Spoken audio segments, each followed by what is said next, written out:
welcome to the Unshackled Moms Alliance podcast. Today I have beautiful Mia here, and she's going to talk a little bit about her podcast, which is so relatable to so many women, as well as some other things that God is doing in her life. So let's get to it. Welcome, Mia. How are you? I am great. Thank you so much for having me. I'm so excited and honored to be here with you. That is so amazing. So you became a mom kind of at a young age. So it changed your life very early. What surprised you about becoming a mom so young? Like what surprised you about motherhood? What surprised you about, all the things? I think everything surprised me, honestly. So I became a mom. I wasn't super young. I was 30 when I had my firstborn. Oh, okay. Yes. So not like in my teenage years. Even now that I'm 30, I'm still like, oh my gosh, I have two human beings that I'm watching and having to take care of and keeping alive. This is crazy. Yeah. But I'd say everything changed. I was a nanny for about 8-9 years. So I had an idea of what it was like to be a mom, but I didn't fully understand what it meant. Once I had my babies, I knew I wanted to be a stay-at-home mom, but I wasn't really sure, okay, does that mean like I'm only gonna be a stay-at-home mom, or am I gonna do something on the side? Yeah. Once I was like, let's see, so I have two boys, Casey and Caden. Casey is 2 years old and Caden is 1. When I was like a month or two postpartum with Casey, I had really, really bad postpartum depression. Mm-hmm. And all I could think of was like, oh my gosh, I have all these intrusive thoughts going on. I don't, like, my body doesn't feel like myself. I don't know what's happening to my mind, my body. Like, I just feel so alone. I don't know who I can talk to about this. A lot of my friends don't have kids of their own either. Yeah. I just felt super alone and like isolated. And from that's when I kind of decided I feel like I'm probably not the only one who has these feelings. Yeah. And I need to meet other moms who feel the exact same way as me.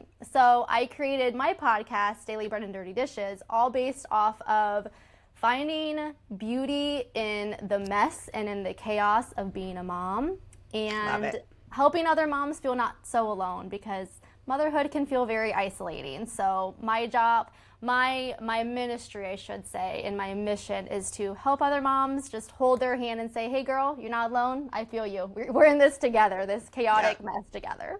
Yeah. Yeah. And I think that, we have this vision. I don't know if it's TV or past generations pressure of like our houses all have to look amazing all the time. And, like if you have somebody come over, I remember in the early throes of motherhood, and there, it's just a lot. You're trying to keep a human alive, right? And like to make sure, trying to figure out how to do the dishes and manage all those postpartum hormones and things that happen to your body. And, I remember having friends come over, and I don't know, I think CJ, my oldest, was probably a few weeks old, and like the dishes were in the sink, and then like I hadn't mopped in I don't know how long, and I was just like, I'm like, sit down, I'll do dishes while I talk to you. And they're like, how about we do dishes together, right? Like, or let me hold the baby so that you can do what you need to do. Yeah. But it just takes that little bit of a village. And even if you don't have that physical person that comes over, to have that fellowship of women, that get together and go, we're all in this together. I'm doing that at my house. I'm struggling just like you are. And maybe I'm not over at your house to help you wash dishes, but I can tell you that, there are dishes in my sink too. Yes, definitely. Before having kids, I was like on top of it all. The house is always cleaned. I mean, I was very into like skincare and makeup and, just like doing my hair and just looking so cute. And now having boys, I'm like, I don't have time for any of that. Like when you come into my house is a disaster. I'm probably still in my sweatpants with my bun up in my hair. Like, yeah, complete 360. But I'm like, well, right now we're thriving in the chaos. So welcome to my house. I love that. I love that. And so how do you find time to record your podcast in the midst of all the chaos? Like, so that for that mom who's like, well, I'd like to do a little something too. Maybe it's not a podcast, but something, but like, dang, it's a lot. Yeah, it is a lot being a mom. So I would say there's going to be people, and if there's not people who ask you, like, how can I help? Find your people who can help. So, like, I'm very fortunate and very grateful to have my parents, they'll help out sometimes, and my husband's parents, well, grandparents, they'll help too. Before, when I like first had my boys, I was like, no, I got this. I can do it all on my own. Right. But then I realized, like, okay, if people are asking to help, accept it. Let them help you, because it takes a toll, and it's just so hard when you try to pile everything on yourself. And it also affects everyone else around you. You know, if you pile too much on your plate, then you're going to be putting so much stress on you, and your kids are going to feel it, and your husband's going to feel it. So just accept the help when you can get it. So that's how I do it. Isn't that interesting though? Because, we have in this head that in our mind that we have to be the perfect parent. We have to do it all, or, or the whole world's going to fall apart. When the reality is, when we try to do it all, our mood changes. We may be snappy. We affect those around us. And it does not, I say this all the time, it does not make you a bad mom if you need to have help. If you have grandparents, friends, other people who can come in and step in, no matter what season you are in, because eventually you'll move out of that season and you can help somebody who's in the same season you were in. Absolutely. Yeah, I don't know what it is. I think it's just like when I was growing up, my mom and my sisters would like just pile their day with just a whole bunch of stuff. And so that's like what I've got used to doing. Yeah. And now I'm like, no, I can't do that. Yeah. Too much. And it's also so important when you're a mom. I mean, even when you're not a mom, taking time for yourself, like for your own mental health, like it is so important to go take that shower if you need it, or go to Target and get yourself a Starbucks. Any little thing you can do to fill your cup, make sure you do that, because it's so easy not to, and instead doing the dishes or vacuuming and filling your time with things that you can take a break from that for an hour, so yeah. Totally. And I think that, say 100 years ago or 150 years ago, life was so much slower, right? You could send the kids outside to play, and you could have a few moments to sit down and have a cup of coffee while they played. Or, there were, all the moms got together at the park and did their thing. And it wasn't like too often. I think now we don't even know our neighbor. Like we come, go do whatever, they come, go do whatever. We don't really have that intimate relationship with them. And that's just so important. Yeah, that is so true. Absolutely. I mean, I know a few of my neighbors, but you're right. Like when I was living at my apartment 5 years ago, I didn't know anybody. And now that I have kids, I'm learning, okay, we're outside more. So I'm, talking to more people. But yeah, I mean, it's just like the hustle and the bustle and the grind, and like it just never stops. And it's so important to slow down.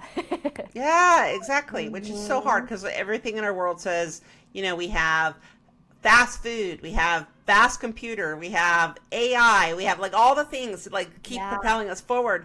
And sometimes it's just important to just like slow down, turn off all the screens and do something fun. Yeah, definitely. So many moms that have little kids feel like they have disappeared as individuals, right? So how does motherhood reshape your identity, both the hard things and the beautiful things? That's a great question.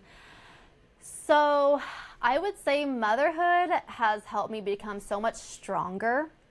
It has given me a sense of just joy and fulfillment and love like never before. Love that. But it also comes with a lot of hardships, a lot of patience. And now that I have my boys, and the fact that they are able to watch what I do, it's so important to me that I do things that I love, things that fill my cup. So with my podcast and creating a sense of community for other women, that is so important to me. And I hope, my boys are both really young, but I hope once they get older that they're able to see like, wow, mommy really loves what she does. And I want them to do something that fills their cup, something that gives them a sense of drive and ambition and excitement. Because nowadays I feel like it's hard to find that. People are like, find your purpose.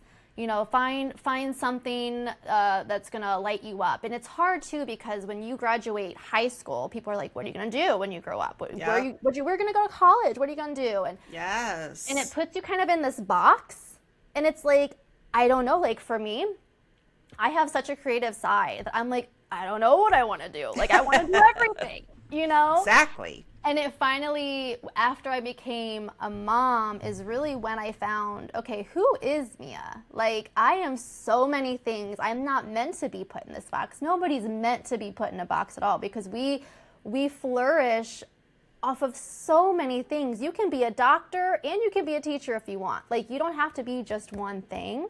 Yep. But I think being a mom has really helped me to find my identity in myself, but also in God, and really letting him take the reins of my life, because I have no idea what I'm doing, and I don't think any of us do.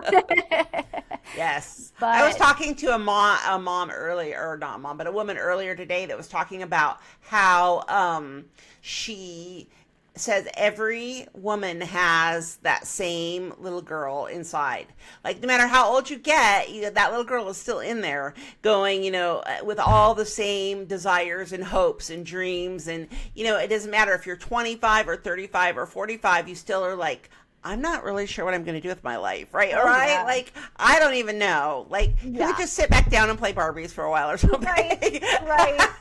My inner child, I tell you what, when I do like my podcasts and like I also do my social media stuff, I just thrive. I have so much fun, because when I was younger, I would like, it's so embarrassing, but it was totally a Mia thing.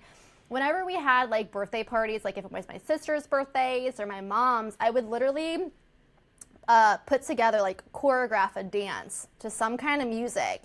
And then I love come it. out and I'm like, okay, everyone, I'm here. And I would like do this dance or whatever. Like, I've always been very creative when it comes to that.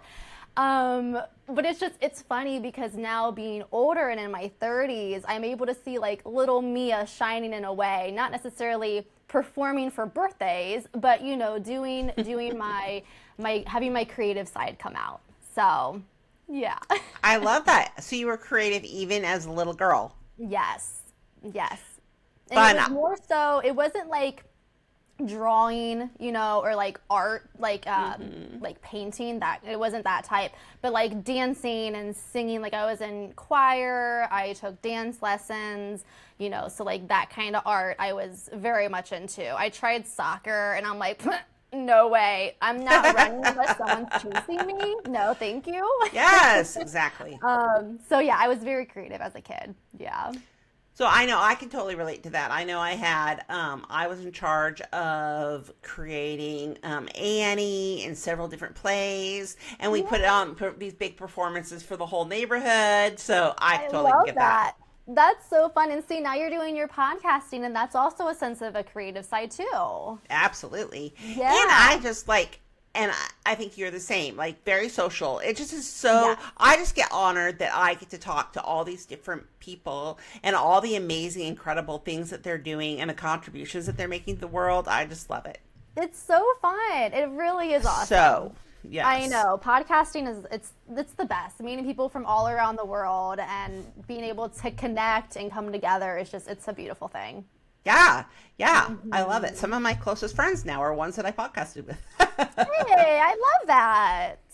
Okay, so most of your days right now revolve around diapers, naps, toddlers, but many of the moms listening that are raising teens and tweens. So what do you hope the foundation that you're laying right now, you touched a little bit on this already, will look when your kids are 13 or 14?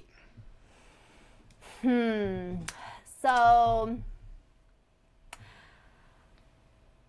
now that I have boys, I've honestly thought about this quite often, of like, oh my gosh, what am I gonna do having teenage boys? Like, they're sneaky, they like puberty. Oh my gosh, like, what do I do? I was raised with a bunch of girls, so I have no idea what it means to even be a boy mom now. I'm like, what is happening? What am I doing? But I would just say that I hope that I instill love and acceptance, and I pray that they are a follower of Jesus. I pray that they just love people, that they are strong, decent men who just accept others and love others. You know, there's just not enough love in this world. There's so much hate. Yep. And I can already see in actually both my boys, they're both just so loving. And I'm sure that'll probably change as we get a little bit older. But, you know, now they'll just come up to me and give me kisses and say how much they love me. And it's having that son and mom relationship is just so cool. I honestly think, like, before I knew I was having boys, God was like, nope, you're having sons, because I dated so many boys who just were awful and had to kiss a lot of toes to get my prince now. Yeah. But I don't want my boys. I mean, I know that they're gonna go through tough times, and I can't imagine what this world is gonna be like when they are 14, 15, 16. But I just hope that I'm able to instill just goodness in them and love that they can just take with them and just be a light to others, honestly. I love that. I love that. So I think that it is really true that girls tend to be easier when they're younger, and then when they're older, it's a lot, right? And boys kind of are the opposite. Like, yes, there are issues that boys have, but you know that boys tend to be harder when they're younger, and then, you know, better when they're teenagers, because, you know, boys are like put in this little box of, this is how you should show emotion, this is how you should do this, right? And then toddlers, as you know, have these big emotions, and they're like, I do not know what to do with these, I do not know how to talk it out, so I'm going to knock you out, I'm going to punch you, I'm going to hit you, I'm going to do whatever that looks like, right? Yes. Or, you know, I swore that that one of my boys was going to go to college in diapers. He was never ever going to potty train. When I was in the throes of that, I was like, oh my gosh, I'm in that stage right now. Yes. It's just not until they decide that, like, okay, you know what would be a good idea? Maybe I should go potty in the potty. It's like, wow, what a great idea. I've been trying to get you to do that for 6 months, but that's okay, you know? Yes, absolutely. And I think another thing too that I thought of is my husband and I, we show a lot of affection. And so it's very important for me to, and my husband too, to have our boys understand what it means to be a man, and how to treat women. Because, you know, like I said before, I was dating so many wrong guys, and the way that I was treated, I never want my boys to treat a woman like how I was treated before. So I think that's also is just so important to show them what love is, through my husband and I. And also having tough conversations in front of our boys too, and having them learn like what it means to communicate with your spouse, with friends, because I was never shown that growing up. You know, my parents would just, it was like my dad's way all the time, and my mom was just kind of like, okay, honey, and like that was it. And I'm like, what? Like, not saying that we need to fight in front of them, but if we have a, you know, a conversation, they need to be a part of it. But you know, I think those are also very important too when it comes to their teenage years. Yeah, I agree. And I think that, you know, having those conversations when they're younger amongst the two of you, and then including them as they come up and they're allowed to have opinions and they're allowed to talk about, you know, different things. And even if it maybe is different than yours, like it's okay. Or, you know, you can explain it in a way that is a roundabout, like, let's just show them how the right way is. No, but I mean, you know what I mean? Like if they're doing something that is like, you know, against what scripture says, that you have a way to kind of round it about. So it's like, oh, you know what? Maybe you're right.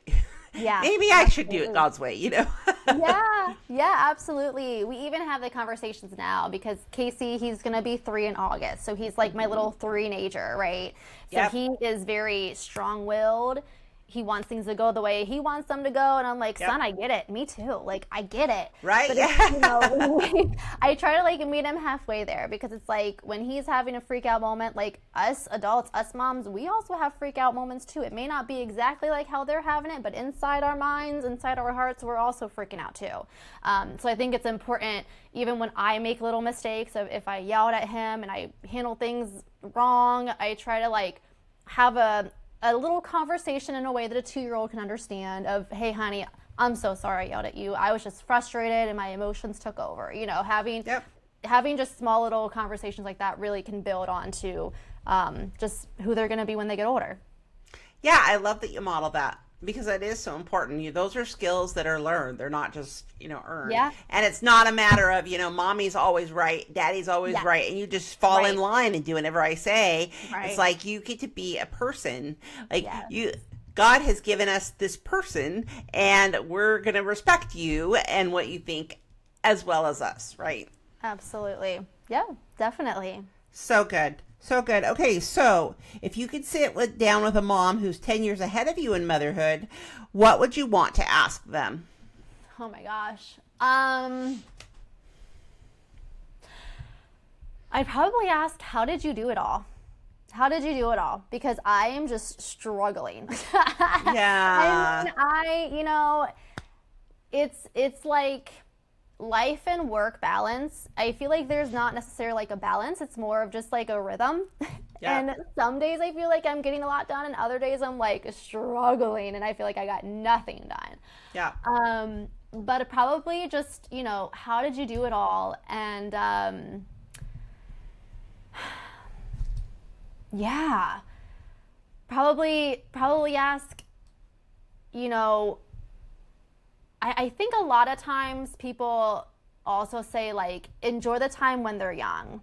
Mm-hmm. And Is yes, that frustrating to you? it is a little bit, because yes, I do. I love it. But I also get this fear of like, okay, you're telling me to enjoy it while I'm young. What does that mean? Is there not going to be any fun times ahead? Right. Like, does that mean when they're teenagers, is there not going to be anything fun? When they're adults, what does that mean? Does that mean I'm never going to see them anymore? So I guess like my other question would just be, are you still, how's your relationship with your kids now? Like, Yeah. are you still very connected and, have a good relationship with them now? Because I have such a strong bond with my boys that I want to make sure that continues as they get older. Yeah. But, I'm of course excited for what's to come, but part of me also is like, oh, but I love these little stages too. So, yeah. Yeah. Well, and I think that, there's a weird transition that happens right at 13, 14-ish. They start to express their own opinions in a new way, because they're working on, like, your job ultimately is to work yourself out of a job, right? Like, you want them to grow on and be independent. And so they start that breaking process, and they start listening to their friends. They start, they still, I would say most moms that I talk to, not all, but most moms that I talk to, boys especially, still will like curl up on the couch with moms, have those moments, but they're like fleeting. Yeah. And so I think a lot of times we forget what that was like when they were little, and the overwhelmingness that it is, and we see oh my gosh, you get all the hugs, you get all the kisses, you are like, you really are their center of their world. Where now, like, my kiddo is 15, 16 or 13 or whatever, and I don't see that anymore. I see that independent piece, and they are breaking away, and so there's fleeting moments of snuggling on the couch, but for the most part they don't want to hear what our opinion is. They don't want to see, it's like, and so I think that's a lot of times why moms say enjoy it when they're young, because they're like, crud, I cannot get a kiss or a hug to save my soul. Yeah. And it's like, I feel like it's so bittersweet, because as a mom, like, our job is to raise independent, loving, good human beings, right? Yep. And to send them off into the world. But at the same time, it's like, no, like, still stay. Like, don't, but it's just so, it's so bittersweet. So I'm just really holding on to these little precious moments that I have. And obviously my kids are still so young, but I'm like, I know it's a blink of an eye. Like, so I'm just trying to take as much in as I possibly can. And Yeah. treasure every Well, moment. it goes like this, and then they go like teenagers, and then it comes back like this. Because my Yeah. kids are young adults, and the relationship is so incredibly sweet. I mean, yes, we went through that little time period, but now, as the adults, and they come back, and that it's like adult versions of them when they were little, right? Like they Yeah. are caring and loving, and they want to have conversations, and they're like talking about big adult things, and it is such a sweet time. Teenagers, I think raising teenagers is also fun because you get to like see what their ideas about the world are. And I think, as long as you're engaging with them, that yes, there's that breaking off period, but I always tell the moms that I have that, the importance of the car, whether it's, you're listening to their music. But my youngest went through a huge rap phase, and I do not like rap, not even a little bit, right? So it's like, okay, we will, and I, right or wrong, I was like, okay, we'll listen to your rap crap, and then we'll listen to mine. But even if like just showing that interest, and also I think that there's just so much that you can talk about when you don't have to look face to face, right? When you're like looking ahead, or you can look out the window. Teenagers express so much more than they do any other place, I personally think. Yeah. I'm definitely looking forward to it, but also waiting Yeah. for it. I can Yeah. wait. I can wait longer. I'm okay. I hear you. So, what spiritual habits do you think matter most in the early years of motherhood that might shape your kids long term? Yeah, so because the little brains are so tiny and they can, they can honestly absorb so much, little sponges. But so we do, I have like a little Bible, like a little kid's Bible. Yep. We don't read it every night, but whenever they want to, or even like if I, pull it out and mention it, sometimes they're like, oh yeah, mommy. Other times like, no, mom, I still want to play with cars. I'm like, all right, cool. But we'll sometimes read a little bit of their Bible. We always pray before we eat, and we always say a prayer before bed too. So those are a few little habits that we have. Casey hasn't really come up with like any hard questions yet with him being so tiny and small. But I think just I try talking about God throughout the day, little nuggets here and there, just so then he is able to hear it. And we also, there's a few little shows we put on the TV for them too that they're able to watch. But I mean, I don't do too much TV just because I, don't want to set them in front of the TV. I'd rather have a one-on-one thing with them going on. Yeah.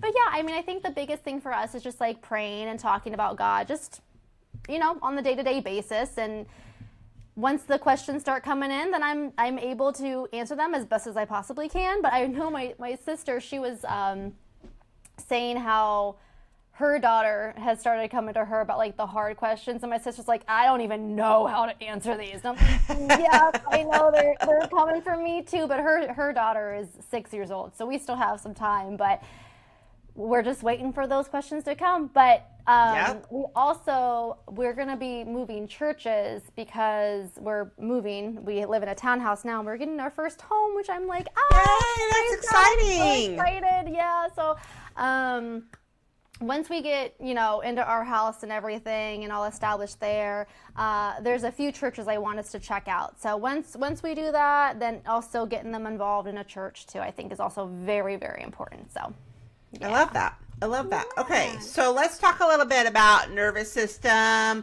emotion regulation. So fun. You've talked about how stress and trauma live in your body. What do you wish more Christian women understood about how their nervous system affects how they parent?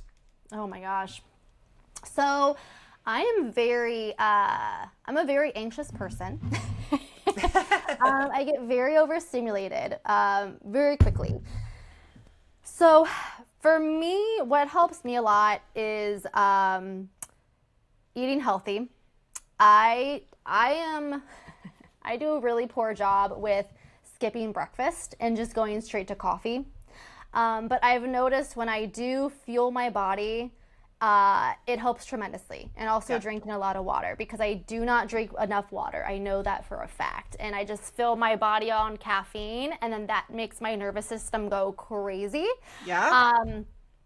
So I would say finding like balanced meals, something easy. It doesn't have to be anything crazy, like nothing at all. It just, make some eggs and some fruit and like a chicken sausage, and you'll be ready to go. Something like that.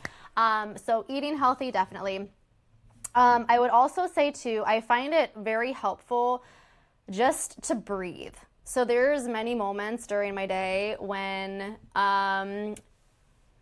Casey's having a fit and throwing a tantrum, and I'm like, I am going insane right now, but I just need to step away.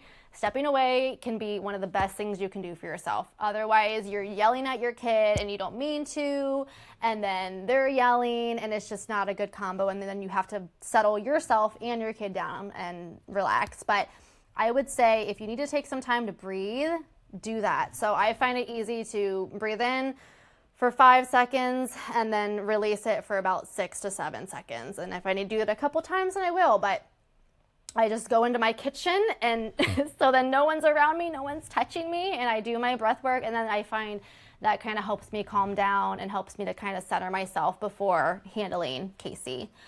That is so good. I think that, that is so important to remember, whether you are parenting toddlers, middle schoolers, elementary school, high schoolers, because whether it's a tantrum or they say something that triggers you, it's like, it's okay to go, you know what? I need a minute. Let me take some breaths, right? Let me just take, and you're teaching your kids from a really young age that sometimes mommy just goes off, pulls it together again, and then we can have a conversation. I think that is so great. Definitely. And Casey, even I've taught him how to work on his breath too, because he'll get all upset, and I've even like when he starts calming down a little bit, obviously, because when he's all have his big emotions, there's no way you can talk to them while they're having their tantrum. There's no way. You have to let them do what they do for a minute, and then once they start calming down, I tell him to put his hand on his belly and watch how his belly moves up and down, and then that gives him something to feel, to look at, and it kind of helps with his senses too. That's great. I love that. Okay, so what kind of family culture are you hoping to build in your home? I would say love, being a light to others, spreading positivity. Love it. Just showing who God is through us, right? Showing love and acceptance. And I never really, I guess, growing up, my parents, that's what they kind of demonstrated to me. And now that I'm a mom, I have really found my identity in God, and I want to be able to help them find theirs in God as well. Because I think once you find your identity in Christ, it's like, at first it was very hard for me because I love having control of everything. Ask my husband, everything. Right. And so once I surrendered it and was like, God, you have full reins on it all. Please do what you will, because I mentally and physically can't. It really takes a lot off your shoulders. And you know that no matter what your decisions are, if you are committed to him, he will always lead you down the right path, So I would say just, showing my boys what it means to love others and to love God, and hopefully they follow in the same footsteps as well. So. Oh, that's awesome. I love that. Okay. So what do you think moms of teens sometimes forget about what it felt like when their kids were little? Well, we talked a little bit about this already. I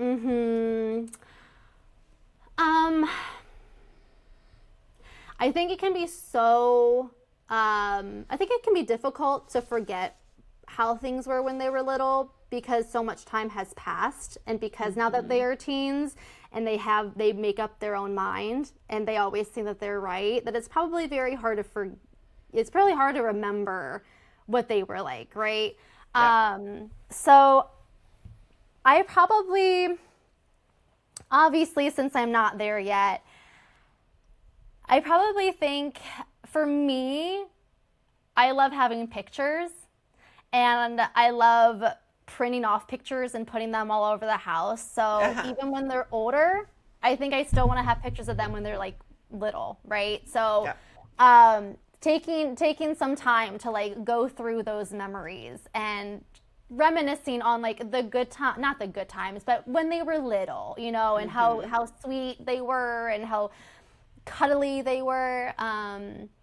We just did this the other night at my house. We did like, it was my oldest birthday, and they just got to talking about like when we went to Disneyland, what that looks like. And I asked them like, what's your favorite picture of you when you were little? And and we just went through this whole thing. It was just so sweet.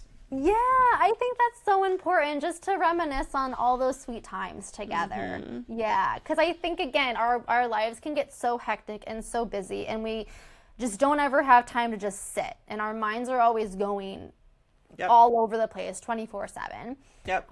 So I think it's important to just have those sweet little moments and to be able to take yourself back to when they were little. Yeah. So I think that does kind of remind me that, when they're little, you wake up in the middle of the night with them. You have like all the loss of sleep. And then when they're older, you also lose sleep because you have these conversations like that last till midnight. Yeah. You ask them all day. Like I just saw a joke this week on Facebook. It said, and it's so true. You ask them at 4:00, how's everything? I'm fine.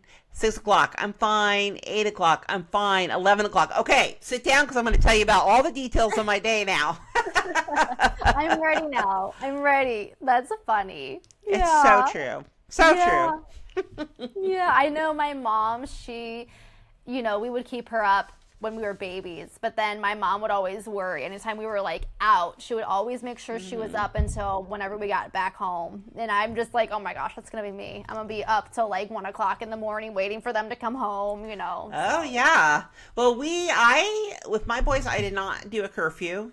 I did rather they told me where they're going to be and what they're going to be doing, and we like came up with a good way or a good time that they'd be back. Like what would be a normal, realistic time that they could be back. So like if they're going to watch movies till midnight, then, you need to be back by 1. And so, and we also had like a light. We turned the light on over the stove. So when they got home, they'd have to turn the light off. So then when I woke up, if the light was on and it was like 1, it'd be like, all right, tick-tock. But if it was off, then, I'd be like, okay, we're good. But that kind of allowed me a little bit of, grace. I could like sleep with one eye open and see if that light was on. Yeah, I'm going to take that with me. I love that idea. Yeah, that's a good one. Yeah. So, okay. So if a mom's listening right now while folding laundry, driving kids to the activities, and she feels like she is failing, what would you want her to hear from you today? Oh my goodness. Mama, you're not failing. I think all of us moms can relate so hard to that because, again, I feel like we're just juggling so many balls. And I think no matter what we do, it's like some balls are falling over here and others are falling over here. Like we're going to neglect something, right? If like I'm doing this podcast with you right now and there's a ton of laundry I need to be folding, but that can wait, right? So I think just giving yourself grace and know that you're doing the best you can with what you have. And that's what's important. Your kids love you. And, if you feel like you're failing, that just means you're doing a great job and you're a great mom, because being a mom is so freaking hard, and the mom guilt we get all the time is just so crazy. I mean, I'm always getting mom guilt, and I'm like, for what? Like, why? Men don't have to deal with this, like, oh, it's so frustrating. But just know that you're a great mom and you are doing a phenomenal job, and just give yourself grace. That's all you can do. I have to remind myself this daily because I'm the same way. I feel like, oh my gosh, I'm not doing enough. You know, I stayed home with the kids today and they're still in their PJs and it's 6 o'clock at night, and I feel like they didn't eat great. Like, I'm failing. But then think about it in a way that your kids are like, woohoo, I got to be in my PJs all day long. I got to eat all my favorite things. Like, you know, kids see it from a whole other perspective than we do. We are so hard on ourselves. So give yourself the love.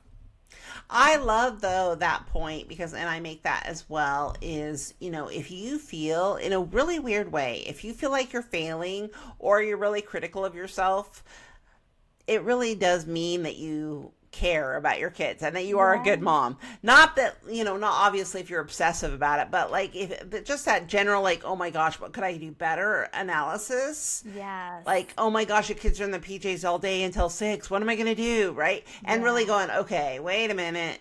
You know, they're fine. They were happy. You know, we played games, we played dinosaur, we played whatever all day. And they, you know, they have a whole different perspective. And the same thing, you know, when your kids are older and they're teenagers and you're like, oh my gosh, 3 more years and they're out of the house. And yet all the conversations that we have are screaming, yelling arguments. And so like I fail as a mom. Yeah. The reality is it's a natural breaking off of, you know, motherhood and teenagehood. They're growing into adults. It doesn't mean that you're failing. It means that you care about them and you care about that relationship and you care about continuing to sustain it. Yes. And that's how teenagers are, you know, like that's just how they are. They're going to fight. They're going to argue. They make their mind up, and, you know, just keep on holding on. Keep on holding on, because it might be tough right now, but it will get better, and, you know, they'll calm down a little bit after their teenage years, but it's just motherhood it's so an adventure. Messy. It really is. It's so I would say it's an adventure in the midst of a roller coaster. It really is. Yeah. Yeah, all the highs and lows. Yeah. Okay. What is one lie Christian moms tend to believe about motherhood that you wish we could break today? I don't know if it's, I don't know, like I've never really, no one's ever said this to me, but in my mind, I feel like, okay, if someone says that they're a Christian mom, I feel like they have it all together. I feel like they're just this perfect mom. They know exactly what they're doing. But in reality, that's not true at all. I am far from being perfect, and all my other girlfriends who are also Christians are far from it. But I was actually talking to another mom, and she's actually a pastor's wife. And she got really vulnerable, and she was like, you know, we had it was like our Bible study, and we were all sitting at a table, and she's like, you know, I'm going to be honest with you guys, today has just been a really hard morning. She's like, my kids weren't listening, I yelled a few times, and now we're here, you know, and being able to hear that was just so relatable, because I'm like, wow, you go through it too. Yeah.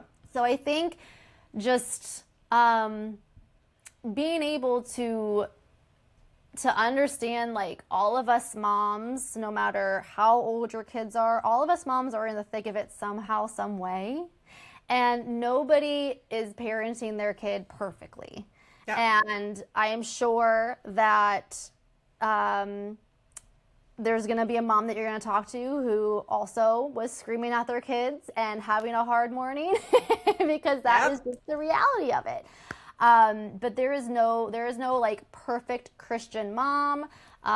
Just, I think all of us are really just doing the best we can with what we have. And yeah, that's all you can really do. Yeah, absolutely. That's what I'm doing. And recognize that just because one mom as a Christian does raise their kids this way or believes a certain way does not mean that, you know, another mom isn't a bad Christian if they believe that way. Like, it's okay to have your own faith. It's okay to have your own compass Oh, for how you raise your yeah. kids. Yeah. I've on several different moms groups, and like recently this last week, K-pop Hunter came on, right? Like about Mhm. that was the topic of discussion, and moms were like talking about how important it is to watch that show because it really talks about how demons and overcoming them and what does that look like, and all those different things. And there were other moms who were like, are you kidding me? Did you see the name Yeah. of the thing? And just Yeah. having that discussion that both moms love Jesus, both moms, or all the moms in that set, but both sides love Jesus, are raising their kids in the way that God has called them to, Yes. and both of them are okay.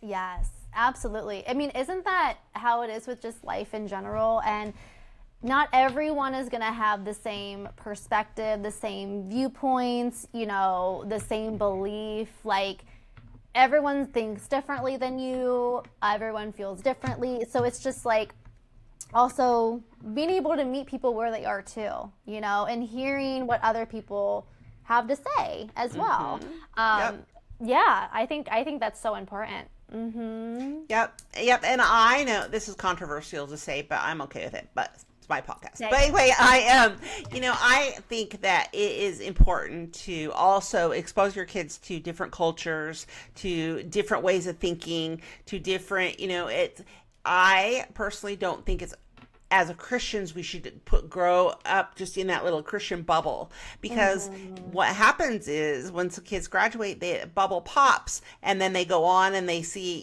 different things in the world, and they're captivated by things that are happening like out there or Yeah. whatever, right? Yeah. So I am for you know, let's, if we happen to see in the grocery store, we see two men together as partners, like, I'm not going to turn and walk in the other aisle. We're going to talk about what that Yeah. means and what that is. If I Yeah. see, some a Muslim family shopping and they look a little bit different than we are, we're going to talk a little bit about that. I don't think that, you have to keep your kids in a bubble. It's okay to discuss some of those things, have those kind of exposures. I think sometimes as Christian moms, we think, oh my gosh, if we expose them to that, it's going to rub off. And somehow, Yeah. my children are not going to be Christians anymore. Where, Yes. Jesus went into all those different places all the time. Yeah, yeah, no, absolutely. When I was younger, so I was very, very sheltered growing up. And my mom is literally a saint. Like, she is, she's just, I've never seen my mom do anything wrong. Like, she just is a little perfect angel. But because I was raised in the church, I went to a Christian school, and nothing wrong with that at all. But I was Right? just so sheltered. And we never had the sex talk. We never had like real tough conversations. We never talked about drugs or alcohol, like nothing, nothing. And especially the schools that I went to also didn't really talk about that stuff either. So when I graduated and went to college, I was like, whoa, what is all this? Like, holy cow, like, what are you smoking? What is that you're drinking? Like, I had no idea. And a lot of people, a lot of teenagers experience that in high school, and I never did. Yeah. And so I kind of had like my crazy stage of partying and, learning new things when I was in college. And then, I'd say shortly after I found out I was pregnant, that's when everything changed. I'm like, oh my gosh, like, I need to figure something out.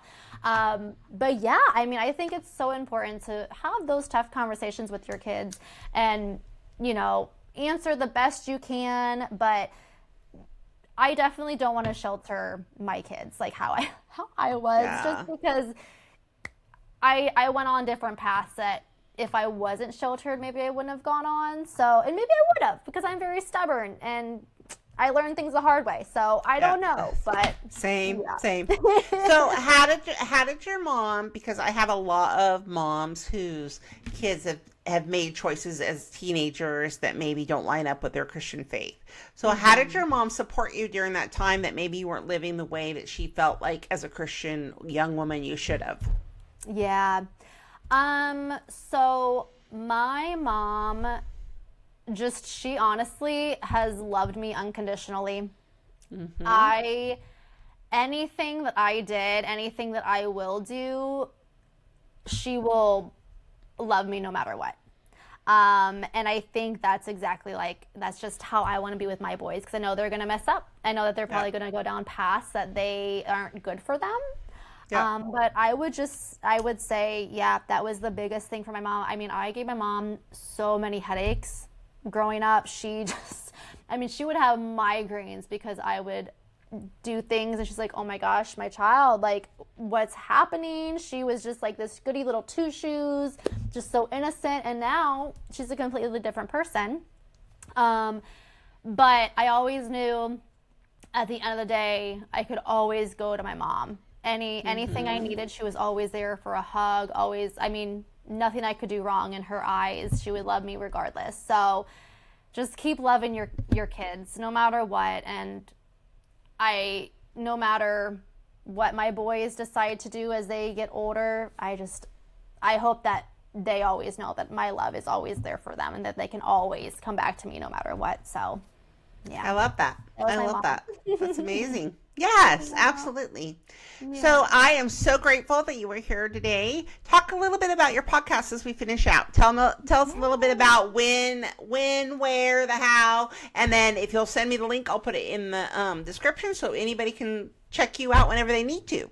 Yeah, definitely. So Daily Bread and Dirty Dishes, it's just for moms, a community where we meet, have tough conversations. I bring on different guests like each week. And I've had like a doctor on, just all different people, teachers, authors, and we just talk about the nitty-gritty of motherhood. And just having that sense of community and just creating a space for moms to feel seen and encouraged and not alone. And really my mission is to remind moms that faith meets in the messy and ordinary everyday moments too. So that you can find me on Apple Podcasts, on Spotify, YouTube as well. I upload all my episodes onto YouTube as well. It's all Daily Bread and Dirty Dishes. And yeah, that's where you can find me. I also have a TikTok too that I'm kind of linking to go together, and it's really funny.